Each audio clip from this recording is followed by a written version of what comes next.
માંગ સાથે ગુજરાત, રાજસ્થાન, મહારાષ્ટ્ર, મધ્યપ્રદેશ, દાદરાનગર હવેલી 5 કરોડથી વધુ આદિવાસીઓની વસ્તી અને આ વસ્તીની અંદર આદિવાસીઓ સાથે જેટલા બી આજ દિન સુધી જે તમામ સરકારો એ જળ, જમીન, જંગલ સંપત્તિઓ માટે આદિવાસીઓ પર અત્યાચાર કરી આદિવાસીઓને એનકેન રીતે હેરાન પરેશાન કરી આદિવાસી વિસ્તારોમાંથી આદિવાસીઓને કાઢવાના ષડયંત્ર કરી રહી છે।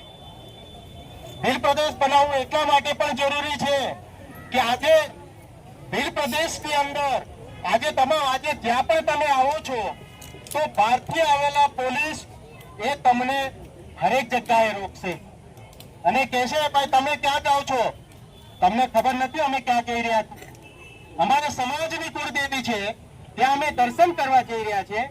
તો ત્યાં જવા માટે પણ આ જે સરકારો છે એમના ઈશારે કેટલાક પોલીસ આ વિસ્તારોમાં આવીને આપણા આદિવાસીઓને એમ કેમ પ્રકારે હેરાન પરેશાન કરે છે।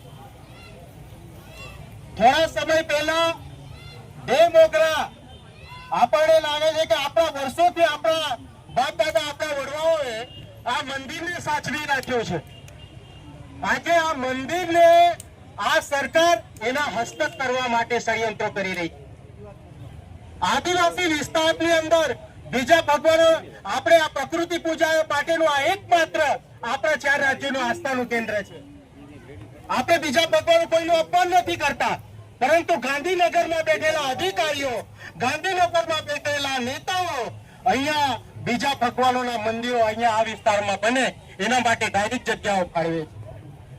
કેમ કે આદિવાસીઓ જે પ્રકૃતિ પૂજાની વાત કરે છે, જે અનાજની પૂજાની વાત કરે છે, આદિવાસીના ભગવાન ક્યારેક કોઈને હથિયાર લઈને મારી નાખવાનું કામ નહીં કરશે। આદિવાસીઓના ભગવાન, આદિવાસી ભગવાનો તમને આ પ્રકૃતિ તમને શીખવાડશે કે કેવી રીતે આ જીવન જીવાય, કેવી રીતે પશુ પક્ષીઓથી લઈને આ માનવ જાતનું આપણે રક્ષણ કરીએ, કેવી રીતે આ આબોહવા આ વાતાવરણને આપણે શુદ્ધ રાખીએ। આ બધું જ આપણી પાસે છે। જળ, જમીન, જંગલ એ બધાને સુરક્ષિત કરવાની જ્યારે આપણો આદિવાસી પ્રકૃતિ ધર્મનું આસ્થાનું કેન્દ્ર એ યહામોગી ધામ છે, તો યહામોગી ધામ ઉપર પણ આ ગુજરાત ભાજપ સરકારની બુરી નજર પડી છે। અહીંયા આદિવાસીઓને, ભીલ આદિવાસીઓને એમને લાવવા છે, પરંતુ આને રોકવાનું આપણે બધાની ફરજ છે કે નહીં? આપણી બધાની ફરજ છે કે નહીં? આપણા ધર્મ માટે, આદિવાસી ધર્મ માટે આજે પણ આપણે આ ભીલ પ્રદેશ માટે જ્યારે આપણે ભીલ પ્રદેશ બનાવી શકીશું ત્યારે આવા આદિવાસી આપણા જેટલા બી આસ્થાના કેન્દ્રો છે એ બધાની ઉપર આ જેટલા બી આ બીજા ધર્મવાળા લોકો, કેટલાક સમય પહેલા બીજા ધર્મવાળા લોકો અહીંયા આવે છે અને કહે છે કે ગુજરાતનો મોટો મિનિસ્ટર આવવાનો છે અને મિનિસ્ટરના બાને અહીં કેટલાક સંપ્રદાયના લોકો આવ્યા। આ વિસ્તારના જેટલી બી મંડળીઓ છે એ લોકો તબલા, મંજીરા, તબલા ને બધું આપ્યા અને એમણે આ પ્રકૃતિ ધર્મના વિરુદ્ધમાં એ આપણા દેવમોગરામાં આવીને આ બધા ધર્મગુરુઓ જે અધર્મ ફેલાવવાળા ધર્મ છે એમને આવીને આ આદિવાસી પ્રકૃતિ ધર્મને અહીંયા અપમાન કરીને ગયા છે। આપણા અહીંના લોકલ આદિવાસીઓ તો તમારે જવાબ આપવો પડે કે જ્યારે આદિવાસી ધર્મની વાત આવતી હોય કે એ યહામોગી માએ તો આજે આપણને પ્રકૃતિ સાથે જીવવા માટે શીખવાડ્યું છે અને એ જ પ્રકૃતિ ધર્મનો જ્યારે અહીં બહારથી આવેલા કેટલાક બીજા જે અધર્મ જેવા લોકો આવીને અહીંયા આવીને આપણા આદિવાસીઓને સુધારવાની વાત કરે તો આવા લોકોને આપણે બીજી વાર અહીંયા ચલાવી લઈશું નહીં। એ ભલે સરકારે ગમે તેને બી મોકલે। આદિવાસી વિસ્તારોની અંદર આપણે ભીલ પ્રદેશ બનશે તો ભીલ પ્રદેશથી આપણને શું મળવાનું છે?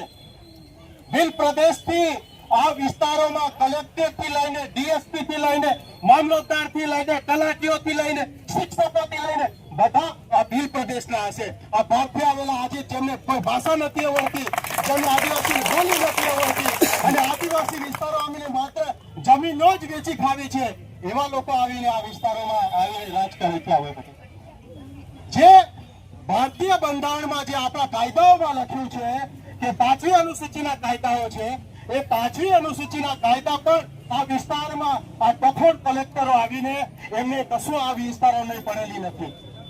એમને તમામ કાયદાઓની પડેલી છે, તમામ કાયદાઓ એમને ખબર છે, પરંતુ કલેક્ટર કક્ષાનો માણસ પણ આજે આપણા આદિવાસી વિસ્તારમાં પોલીસ મોકલે છે અને પોલીસ મોકલીને ગ્રામ સભાને પોલીસ આખું આ કેવડિયાના બોરા ગામમાં જે બનાવ બન્યો હતો હમણાં 2 મહિના પહેલા એની વાત કરું કે બોરા ગામની અંદર એમને સાધના મ્યુઝિયમ માટે જગ્યા જોઈતી હતી તો એ સાધના મ્યુઝિયમ માટે એ કલેક્ટર ત્યાં જાય છે, ગામને કોઈ ખબર નથી ગ્રામ સભાની, પોલીસ આખા ગામને ઘેરી વળે છે અને ગ્રામ સભામાં એ પોતાના જ ગામને ખાલી કરવા પોતાના જ ગામના લેટર પેડ પર પોલીસના બળ પ્રયોગથી આ નર્મદા જિલ્લામાં પણ થયું.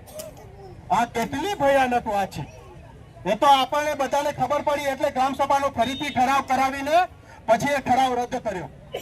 પોલીસ હોય બધા જ છે. આજે ભીલ પ્રદેશની વાત કહે કે ભીલ પ્રદેશ જ્યારે બનશે આવો એકય પોલીસ વાળો આપણા વિસ્તારમાં એને પગ લૂછણિયા માટે બી રહેવા નહીં દેવાના. બધાને જે જાતે આવે છે ત્યાં બધાને મોકલી દઈશું. ભીલ પ્રદેશના એક જ પોલીસ ચાલશે, એ ભીલ પ્રદેશનું પોલીસ ચાલશે. ભીલ પ્રદેશની અંદર જે તલાટી ભીલ પ્રદેશની વાત કરશે એ જ તલાટી આપણા વિસ્તારોમાં કામ કરી શકશે. જે ભીલ પ્રદેશની વાત કરશે એ જ મામલતદાર આપણા ભીલ પ્રદેશમાં એ કામ કરી શકશે. બાકી બીજા આ જેટલા બી બહારથી આવીને આદિવાસી વિસ્તારને લૂંટવાનું કામ કરે છે એવો કોઈ પણ આપણા વિસ્તારોમાં રહી નહીં શકશે. એટલા માટે ભીલ પ્રદેશ બનાવવું છે અને ભીલ પ્રદેશ માટે આજે આદિવાસી વિસ્તારોને જંગલ ખાલી કરાવવું છે તો આદેશ કોણ કરે છે? એ આદેશ ગાંધીનગરમાં બેઠેલો કરે છે, બોમ્બેમાં બેઠેલો કરે છે, આ બધું જયપુરમાં બેઠેલો લોકો કરે છે. આ બધું ભીલ પ્રદેશમાં નહીં ચાલે. ભીલ પ્રદેશનો અવાજ એ ભીલ પ્રદેશમાંથી ઉઠશે અને ભીલ પ્રદેશ જે કહેશે એવી રીતે આખું તંત્રએ કામ કરવું પડશે. આજે આપણા સાંસદ કહેવે છે કે ભાઈ ડીએસપી મારું સાંભળતો નથી. અરે અમે કહીએ છીએ જે દિવસ અમારું ભીલ પ્રદેશ બની જશે ને ડીએસપી અમારી વાત શું ના સાંભળે, મુદ્રી દેશે અમારી ભીલ પ્રદેશ બનાવવું છે. અને ભીલ પ્રદેશ કોઈ કાયદાના વિરોધમાં નથી. આજે કેટલાક ડફોડો નેતાઓને જેને કાયદાની ખબર નથી એવા પૂછડિયા નેતાઓ આ બધા એવું કે છે કે આ ભીલ પ્રદેશ એટલે નક્સલવાદીઓની. અરે ભાઈ તમને કાયદાની ખબર જ નથી.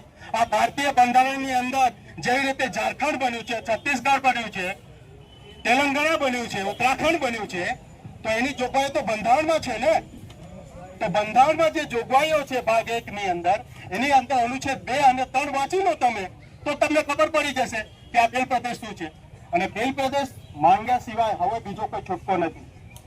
હું તાલુકા પંચાયતનો સદસ્ય છે, જિલ્લા પંચાયતનો થઈ જાઓ, સરપંચ થઈ જાઓ, એમએલએ થઈ જાઓ, સાંસદ થઈ જાઓ અને ભાઈ એક સાંસદ થી કશું નહીં થતું તો તમે સરપંચ બનીને શું કરવાના ભાઈ? એ પાર્ટી તમે આવનારા સમયમાં તમને એ કચરા પોતા કરવા બી નથી રાખવા અને લખાઈ ફરે ભાજપનો સરપંચ, ભાજપનો તાલુકા પ્રમુખ. અરે ભાઈ શરમ આવી જાય. તમે તમારા વિસ્તારના લોકોની આપણે રક્ષા નથી કરી શકતા. આ ભીલ પ્રદેશ બનશે તો આવી તમામ પાર્ટીઓ કદાચ આ તમામ પાર્ટીના નેતા બી આપણા જ છે. આજે સાંસદનું દુઃખ પણ આપણે બધા સાંભળીએ છીએ કે સાંસદ બી એવું કે આ સરકારમાં મારું કઈ નહીં સાંભળતું, આ ડીએસપી મારું નહીં સાંભળતું. અમારું ભીલ પ્રદેશ આવવા દો પછી અમને બધાને ખબર પાડવું કે અમારું ભીલ પ્રદેશમાં કેવી રીતે અમે શાસન કરીએ. આજે નર્મદા હોય, ઉકાઈ હોય, તમામ ડેમ આપણા વિસ્તારોમાં છે. આપણા વિસ્તારમાં પાણીની સમસ્યા, આપણા વિસ્તારમાં આટલી બધી આપણી પાસે યોજનાઓ આવે છે શિક્ષણના ઠેકાણાને, આદિવાસીઓને રોજગારીના ઠેકાણાને. અને રોજગારી જ્યાં આવે સ્ટેચ્યુ ઓફ યુનિટી ત્યાં આદિવાસીઓને પકડી પકડીને મારવાના અને એમના જેલમાં નાખી દેવાના. પછી કે અમે તમને રોજગારી બી આપીએ. આવી હરામગીરી સરકાર એ ભીલ પ્રદેશની નહીં હોય. આપણી ભીલ પ્રદેશની સરકાર ખૂબ વ્યવસ્થિત હતી. એટલા માટે જેટલા બી આદિવાસી વિસ્તારના જેટલા બી આગેવાનો છે, જેટલા બી આ વિસ્તારના ભીલ પ્રદેશના એ સરકારી નોકરીઓમાં છે, નાના મોટા ધંધાઓમાં છે, એ તમામને પણ અમે અપીલ કરીએ છીએ કે આ એક બહુ મોટી મુહિમ છે. આની અંદર આપ તમામે તન મન અને ધનથી આપ બધાએ સહયોગ કરવાનો છે. આ જેટલા બી કાર્યક્રમ થાય છે આ કાર્યક્રમમાં થોડું ઘણું બધા આપણા આગેવાનો આપે છે પણ આ તમામ ખર્ચાઓ જે છે એ આપણા તમામના ભાગે છે. ભલે 5 રૂપિયા આપો, 1 રૂપિયા આપો કે 10 રૂપિયા આપો, પરંતુ આ લડતો માટે હવે આપણા બધાનું યોગદાન પણ જરૂરી છે. નહીં તો આ મુવમેન્ટ આપણે નહીં ચલાવી શકીએ. જેવી રીતે જ્યાં જ્યાં જે મુવમેન્ટ થઈ છે એની અંદર દરેક લોકોએ યોગદાન આપ્યું છે અને યોગદાનથી આપણે આ ભીલ પ્રદેશ સારી રીતે બનાવી શકશું. તો આપણી પાસે આ ભીલ પ્રદેશ માટેની જોલી પણ આવશે. જે કંઈ તમારી યથાશક્તિ મુજબની આ ભીલ પ્રદેશની લડતમાં તમે યથાશક્તિ મુજબનું જે યોગદાન આપવા માંગો છો 5-10 રૂપિયા એ પણ તમે આપી શકો છો. અને જે કોઈ આ મુવમેન્ટ માટે અહીં ફાળો લખાવવાના હોય એ પણ ઉત્તમભાઈ પાસે આવીને પોતાનો આ ભીલ પ્રદેશ માટેનો પોતાનો ફાળો લખાવે. ઉત્તમભાઈ તરફથી 500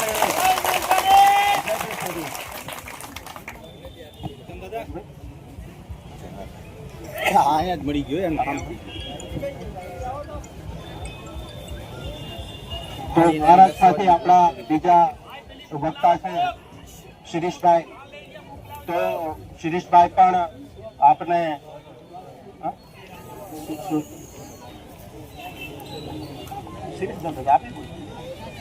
હા શિરીષ દાદા, સુહાસ દાદા નંદુરબાર જિલ્લા પંચાયતમાં સદસ્ય પણ છે અને आदिवासियों जितनी पर मूवमेंट થાય છે हमारे जितने भी महाराष्ट्र में जितने भी कार्यक्रम होते हैं और अन्य राज्यों में भी वहाँ पर सुहास दादा का बड़ा योगदान रहता है. तो मैं भील प्रदेश बनाओ अभियान की ओर से मैं सुहास दादा को विनती करूंगा कि वो अपने अभिप्राय व्यक्त करें.